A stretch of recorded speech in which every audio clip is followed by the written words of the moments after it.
Three idiots film में आमिर खान का character वंगचुक पंगरू था, जो कि इंस्पायर था सोनम वांगचुक से। सोनम वांगचुक लद्दाख के रहने वाले हैं। वो -40 डिग्री में अब धरने पर बैठे हुए हैं। आसपास बर्फ की बर्फ है और ये तस्वीरें देखकर लगता है कि all is not well. Wangchuk ने लद्दाख में पिघल रहे ग्लेशियर और कई मुद्दों पर चिंता जाहिर की है। वो सरकार का ध्यान और किन मुद्दों पर दबाना चाहते हैं, डिस्कस करेंगे आज हम इस वीडियो में। स्वागत है आप सबका हमारे चैनल एसएस फाइनेंशियल ट्रेड्स पर। हमारे चैनल पर व्यूज़ तो बढ़ रहे हैं, लेकिन इसके साथ आप सब्सक्राइब बटन भी जरूर दबाएं। सोनम वांगचुक को एजुकेशन एंड क्लाइमेट चेंज के लिए अवार्ड मिल चुके हैं। वो एक इनोवेटर और क्लाइमेट एक्टिविस्ट हैं। सोनम वांगचुक को फिलहाल ही हाउस अरेस्ट किया गया था। लद्दाख के लोगों ने लद्दाख को 2019 में यूनियन टेरिटरी का दर्जा मिलने पर खुशी जाहिर की थी, लेकिन अब वो नाराज हैं। क्या चाहते हैं लद्दाख के लोग? 21 जनवरी 2023 को सोनम वांगचुक एक अनाउंसमेंट करते हैं कि वो 26 जनवरी रिपब्लिक डे से 5 दिनों की हंगर स्ट्राइक करेंगे, जो कि खरदुंगला में की जाएगी। Khardungla world's highest motorable road है, जो कि 17,582 फीट के एल्टीट्यूड पर स्थित है। लेकिन वांगचुक को परमिशन नहीं मिलती है, क्योंकि इस हंगर स्ट्राइक से -डिग्री टेम्परेचर में उनकी जान को खतरा भी हो सकता था। लेकिन सोनम वांगचुक कहते हैं कि परमिशन डिनाइड उनकी जान के फिक्र को देखकर नहीं की गई, बल्कि ये सब यूनियन टेरिटरी के फेलियर्स को छुपाने के लिए है। लद्दाख के लोगों के साथ किए हुए वादे पूरे नहीं हो रहे।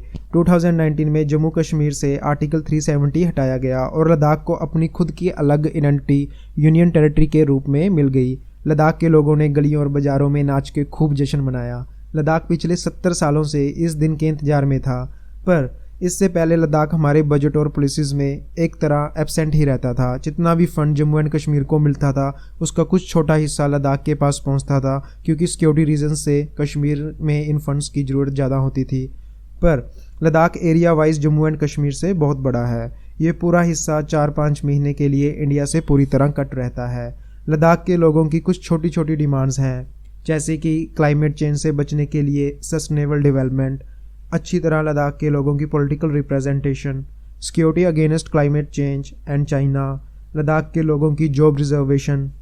बट ये सब प्रॉब्लम्स आर्टिकल 370 हटने से सॉल्व नहीं हुई। आर्टिकल 370 हटने के बाद Jammu and Kashmir reorganisation act 2019 आता है। यहाँ जम्मू एंड कश्मीर एंड लद्दाख को यूनियन टेरिटरी के अंदर दर्जा मिल जाता है। यूनियन टेरिटरी दो तरह की होती है, with legislature and without legislature. जैसे कि चंडीगढ़ विदाउट लेजिस्लेचर है, जिसे मोस्टली ब्यूरोक्रेट्स ही चलाते हैं और इसे सेंट्रल गवर्नमेंट भी एडमिनिस्ट्रेट करती है। और दूसरी तरफ दिल्ली विद लेजिस्लेचर है, जहाँ पर इलेक्शंस भी होती हैं और गवर्नमेंट इलेक्ट की जाती है। साथ में कुछ पावर्स सेंट्रल गवर्नमेंट्स के पास भी रहती हैं। इस तरह जम्मू एंड कश्मीर भी विद लेजिस्लेचर यूनियन टेरिटरी है, बिल्कुल दिल्ली की तरह ही। पर लद्दाख विदाउट लेजिस्लेचर है, जिसे कि ब्यूरोक्रेट्स ही चलाते हैं। अब बात आती है 6 शेड्यूल की, जो कि लद्दाख के लोगों की पॉलिटिकल रिप्रेजेंटेशन उनको दे सकता है।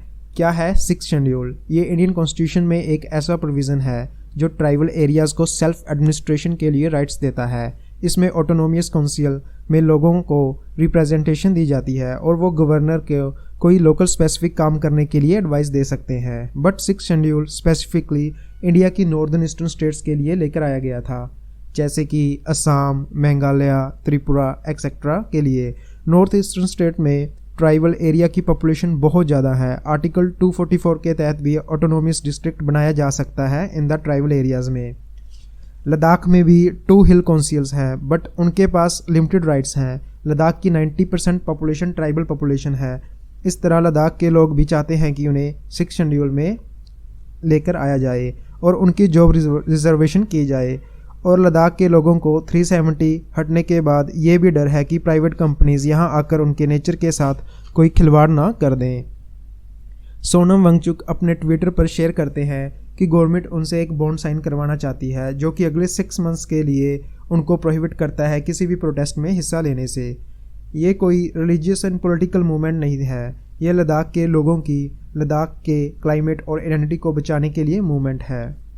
मीडिया रिपोर्ट्स के अनुसार सरकार की तरफ से यही कहा जाता है कि 6 शेड्यूल में लद्दाख को शामिल करना काफ़ी मुश्किल है, क्योंकि ये schedule specially northern eastern states के लिए बनाया गया था और देश के बाकी पार्ट्स में 5th शेड्यूल लागू होता है। इसलिए ही सोनम वांगचुक साइलेंट प्रोटेस्ट कर रहे हैं। अब आगे देखना यह होगा कि उनकी मांग पूरी होती है या नहीं। उम्मीद है यह इशू आपको अच्छी तरह से समझ आ चुका होगा। ऐसे ही इंफॉर्मेटिव वीडियोस के लिए चैनल को सब्सक्राइब और वीडियो को लाइक जरूर कीजिए। धन्यवाद।